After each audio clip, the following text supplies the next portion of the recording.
So for those of you who, some of you might be coming as the event goes on, I just want to say that if this video ends up being uploaded to YouTube later, I need to state that this is a live recording in my group on Facebook called Palooza Peeps. Okay, hi. So it was kind of a spur of the moment thing to do this video. And I've been wanting to discuss this, and I would like to get everyone's opinion. So whether you're watching it live or whether you're watching it in this group later, this is a Facebook group. If you're watching it later, you can just do a comment on that later. So, or if you're watching this on YouTube, if I happen to put this up on YouTube later, you can also comment under the video. But it wouldn't be live by the time you would see it. So recently, I went to Creativation the end of March, beginning of April, and one of the things that one of the topics that always intrigues me is current trends in the creative community. And current means it changes constantly, so, and feel free to put your comments in this communication right here, because this is why I want to do it live. I really want to see what you have to say. So I won't go into what they said the current trends were last year, but so I went to Creativation, and afterwards we do a lot of recaps and, how do you think things went and that kind of, discussion. So we had a Zoom meeting with some industry professionals, teachers, retailers, meaning they have craft stores, YouTubers, educators, etc., discussing what they are seeing as the current trends in the crafting community this year. So I think this is really interesting, and I'm curious as to what you think about each of these trends that I'm going to be bringing up. I wish I could put something across the screen. I don't know that I can. The first trend that we saw at Creativation and many crafters are seeing is sublimation. And so I guess I'll write that in the comments as well. And although this is not new, none of these things are really new, but they're either making a comeback or they're just getting even stronger than they were before. And so I don't have it with me, I just took it upstairs to wash. I just did a video, really short clip video, showing me doing a make and take. They actually had a make and take of a tumbler that you could do at Creativation. That was pretty fun. But there's so many different ways of doing it, and they're trying to make it easier so that the mom and pop crafters can participate in stuff like that instead of having to buy all the big kahuna equipment for that. So sublimation, they had a really, really strong drive for sublimation at Creativation, huge booth. And the second, again, this is not new, but it seems to be really strong this year, is DIYs and make-it-yourself projects. Now, boy, that could just encompass so many things that I think it's hard for me to put a qualifying or quantifying identifier on a DIY, because aren't all of our projects DIYs? We make our own journals. So I've been DIYing all this time. Excuse me for the hoarseness here. But just even the term DIY has really created a lot of interest in people. And I think to do a video and say DIY in the title really draws viewers in. Another one, again, none of these are new, but they're really trending. And I think due to the financial constraints many people find them under, and that is upcycling, repurposing. I've done a lot. I have a whole playlist for my upcycles and repurposing on my YouTube channel. But I guess when you look at people thinking about furniture, maybe major home renovations and things that they might want to do, they're leaning more toward the upcycle instead of buying something brand new and then having to, spend that kind of money on it. So, especially I always think furniture. This one I really wasn't too sure about, because I don't see this as a trend. So maybe, and that's block printing. So maybe there was maybe one art or craft booth that had some block printing, but I don't see it as a trend, and I'm curious as to what others are thinking. Maybe it's just because I'm not interested, and when you're interested in something, it's that reticular activating system kicks in and you see it everywhere. I'm just not seeing it, but maybe I'm glossing over it. So block printing doesn't seem too high on my list. Another one, and number 5, is painting on fabric. Now, I had already been saying in a few of my videos that fabric is coming back in a lot, and so painting on fabric is apparently becoming more of a thing too. And I was just thinking about this, and I just ordered some fabric markers and more fabric ink pads so I could stamp on my fabric. But as far as like actually with a brush, or I did this years ago, and I should have done a video for Crafts Gone By. I may have, but I really got rid of it. I used to do a lot of painting on fabrics. I painted a lot of sweatshirts and purses and things. I'll have to look. I'm not sure if I did a Crafts Gone By on that. And then this one is stencils, number 6, stencils. And stencils and stencil layering. So I just did a video like last week showing using layering stencils to do this card, which I happen to have right here. So that's the card, and that's with layering stencils. And so, but especially the participants in this industry panel who had retail stores said that they're really seeing their customers just really come alive and get excited about using stencils. And it won't just be on paper, but again on fabric. Imagine using these on fabric. You would have to let the layers dry ahead of time, but still, that could be really cool. Imagine if you did this on a fabric. That would be really, really cool. And number 7, and that is making things to sell. So I think that comes and goes in waves as to, like, are we selling in craft fairs, etc. But several of the people on the panel noticed that they're seeing more people wanting to make things for the purpose of selling. I get questioned a lot as to whether I sell the items that I have in my videos, and I don't usually, but sometimes it's just not a strong selling point for me to do a video. But anyway, that's one of the trends right now. Next is kits. So that is like all-in-one projects. So you want to learn something, you could just buy the kit and you can have everything you need right at your fingertips, and it's really good for someone who's wanting to try something and they haven't done it yet. So I did a video showing Arteza at Creativation, and they have some of these kits. They're like you get a bunch of friends together. Theirs are a community kit. You get a bunch of friends together, and then you have this little kit where you can all make this project. But some of the retailers are seeing that people want ready-made kits, and they're finding it's easier to sell those ready-made all-in-one kits right now. Another one, and I did definitely notice this one, and that's UV resin. I saw this last year, I'm seeing it this year.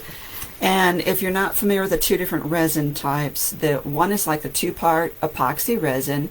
You're wearing the big respirator mask. This is what everyone's using on their tumblers. And so you're mixing up the 2 parts, and then you're pouring it, and you need the little arm that rotates the tumbler so it can cure evenly. But with UV, and I'm starting to play with that myself, and I'm having fun, it's easier because you can do it so much more cheaply, so much more affordably, and make really cute things, especially if you just want smaller projects like making jewelry or charms or bookmarks. It's just doesn't take the investment you don't need, and it's not as toxic. So UV resin is a big, industry trend right now. Which also brings me to another comment that one of the panel said, is that she notices a trend in just simplifying complex crafts. And so UV resin is an example of that, taking the two-part epoxy resin, simplifying it for more people to be able to get into this craft by doing the UV as an option. Number 10, crossover crafts. And that means a crossover between art and craft. And one of the goals at NAMTA, they've really been saying, is to bring the art and craft community together and blend or blur the line there. I address that some in my book called Where's My Adhesive? The Creator's Guide to the Critic Within. And also, there's just a real push for this. You know, NAMTA is now, we merged with AFCI. Creativation merged, in other words, our trade show, Creativation, merged with National Art Materials Association. So now we're together, and it's really fun because then we have all the art and craft community creators, the creatives, in one big trade show. And it's wonderful, and we're using each other's products anyway. And so for me, I like that. I like using good mixed media products, and then I can get in the art community. So another thing that I'm sure you are familiar with, and that is what we call shorts or short videos, like TikTok. Instagram has their short videos. YouTube has short videos now. So even though with the what's in the news about how worrisome TikTok is and how unsafe and the spying and all that, shorts are really big. Many people see that still as a trend for creatives. I haven't done it. I'm not big on it because I don't really watch shorts, and it has to really. There are a few on Instagram I watch, like where they do stop motion photography. That's pretty impressive with wool, like they make wool designs. It's hard to explain. Watching a video sped up of someone drawing or painting, it's interesting, but I really don't see that many crafts. I would like to get your feedback on this. Do you want to see craft shorts? I really haven't been as thrilled watching craft shorts, because to me usually it's like popsicle sticks and felt and pipe cleaners. So please correct me on this and tell me what you like seeing on some of those shorts, because it definitely is a trend. Another one I'm not really seeing too much, but someone said that markers and pens are big now in the creative world, mostly because I think it's something affordable. Years ago, during a recession, sales for many unnecessary items went way down, but one thing that went up was the sale of lipstick. Women felt like they couldn't buy an entire new outfit anymore, but they could buy a tube of lipstick and feel like they just spruced up their entire wardrobe with this lipstick. So that might be, markers and pens might be the lipstick with the inflation going on right now. To say, well, I can't buy all the new cool stuff that came out, but I can buy markers and pens. Yes, Susan, I totally agree. I don't see that many crafty ones. The ones I do are on Instagram because I follow creatives on Instagram. I just don't see. What I see is a lot of, I'm going to try and make a short. What can I do? Let me think here. Let's try to force myself into making a short. Some people are really good. Erin Reed she's the shorts guru, and she did a class at Creativation. Unfortunately, I couldn't take it, but she's really, really dedicated and very good at it. She really brings her skill to the table. And this one here, this trend is really important, especially after the last video I just did about craft tools that I'm no longer going to buy, and that is a trend of decreased spending on craft supplies. And this is one of the main reasons that I did that video. I was not trying to be offensive or confrontational or, spill the tea on anything. For me, my main goal in doing that last video was that it breaks my heart to see people, anybody, but especially those who are struggling financially, trying to save money and buy a knockoff or a poorly made product, and it doesn't work. like that craft cutting mat that I got at Dollar Store.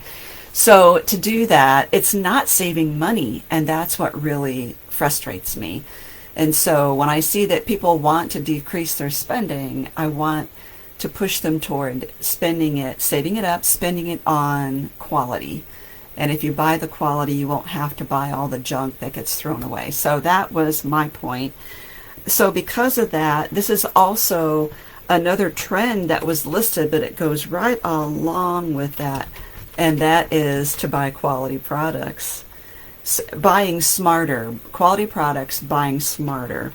And so it's like my video series that I've done called Purchases with a Purchase, deciding ahead of time before you go in the store what you're going to buy, how much you're willing to spend. But so number 13 and 14 about decreased spending and buying on quality products, I think it shows that we're being more intentional. And that's the main reason that I would like to push forward for this last video I did about tools that I'm no longer buying, about junk tools.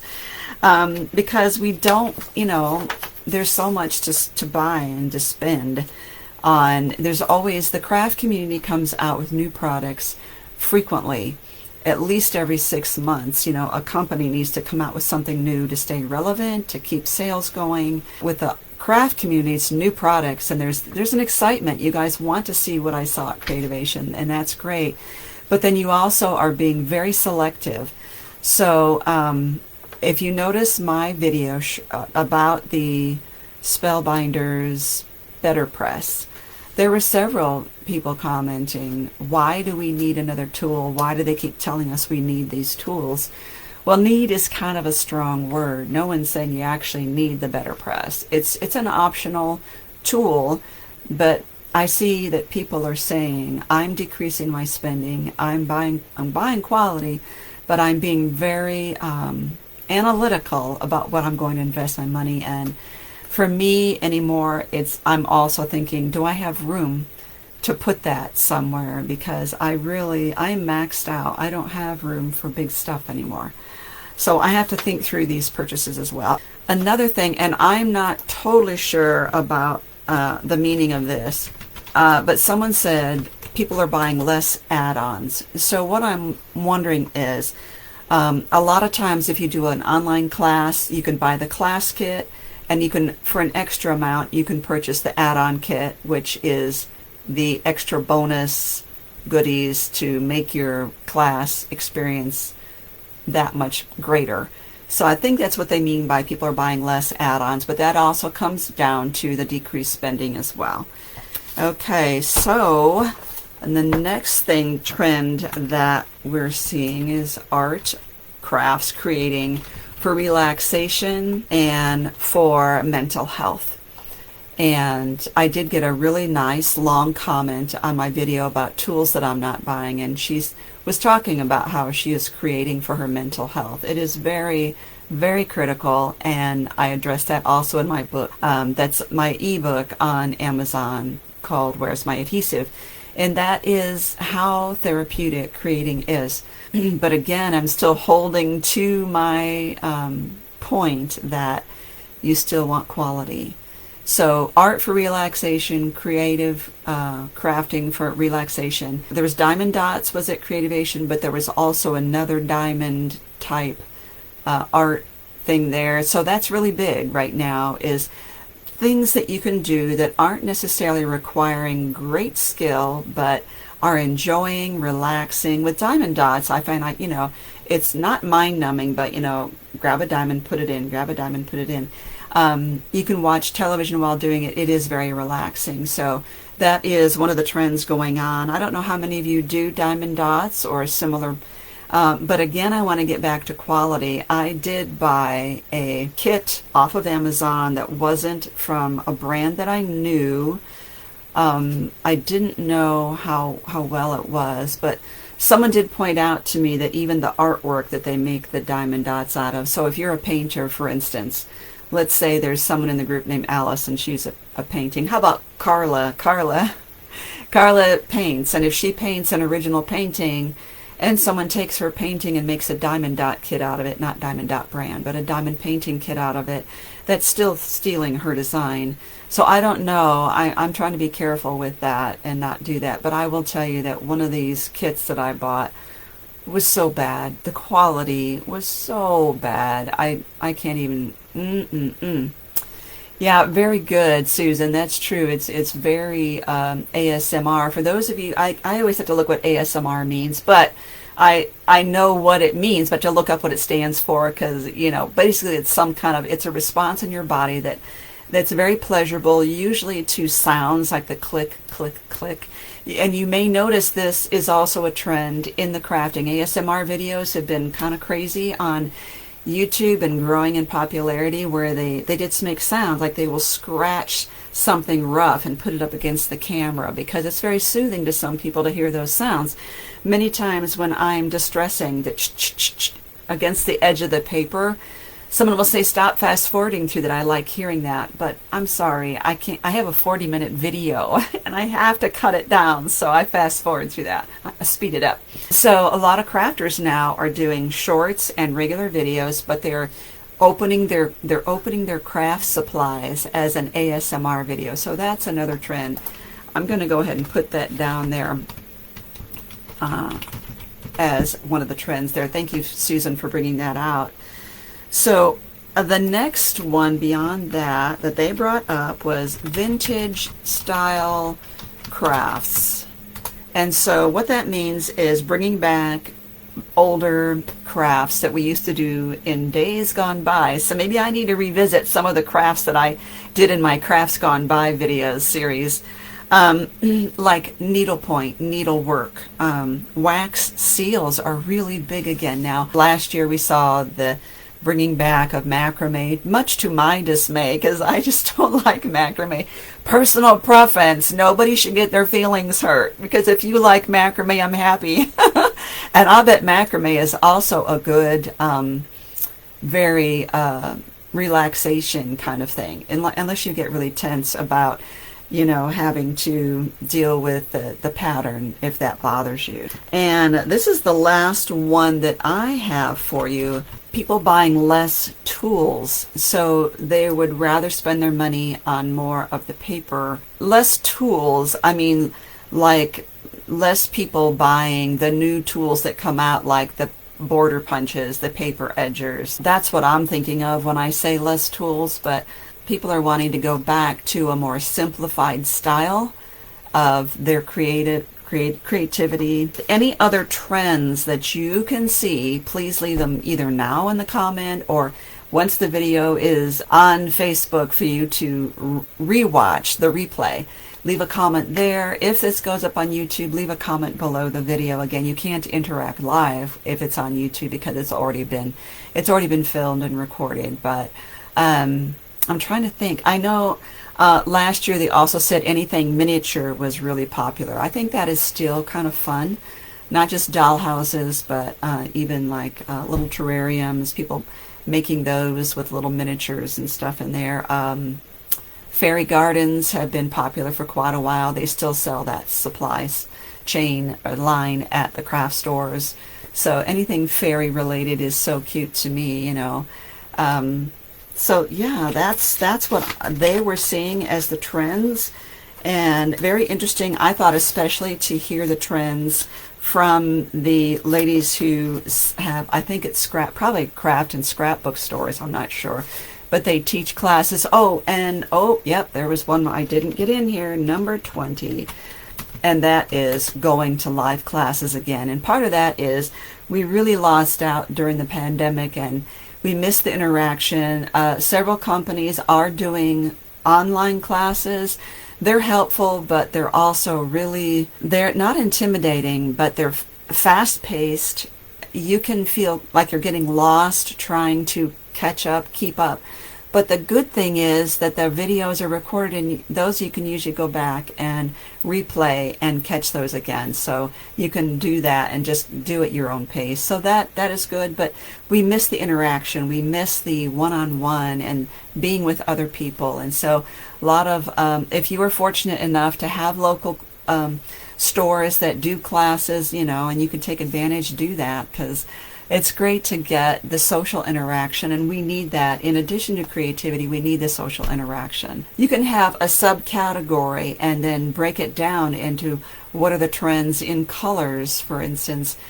My love of llamas, that is, and there's the little llama on the wall there, that started because I kept seeing llamas everywhere. The year before was, I think, sloths. And then the next year was llamas, and I just kind of made a joke out of it that it would be the year of the llama. And then before you know it, I'm collecting llamas. So we have trends, like it'll be flamingos the next year, and it'll be something else the next year. Those keep changing, and our interests keep changing, and what floats my boat changes. So what floats your boat changes too. And that's probably why my YouTube channel is all over the place. I'm a paper crafter who gets sidetracked by everything. Oh, look, a chicken, everything. Oh, look, another craft. So yeah, so because I also get kind of crazy and pursue everything, I also do need to go and do another downsizing or destashing. I don't usually do a destash on my channel, but sometimes I will do it within this group that I have, gently used supplies or whatever. Downside of doing live videos is you have to get a drink. Oh, another trend almost hit me, but I can't think. So, for instance, you might like doing journals, but the trends in journal making change. Like one year it was all TNs. Everyone was making TNs, traveler's notebooks. And the next year it went, people were back to the 6-ring binders, and it keeps changing. So thank you everyone for participating, and I really hope that was insightful for you. Thanks to everyone.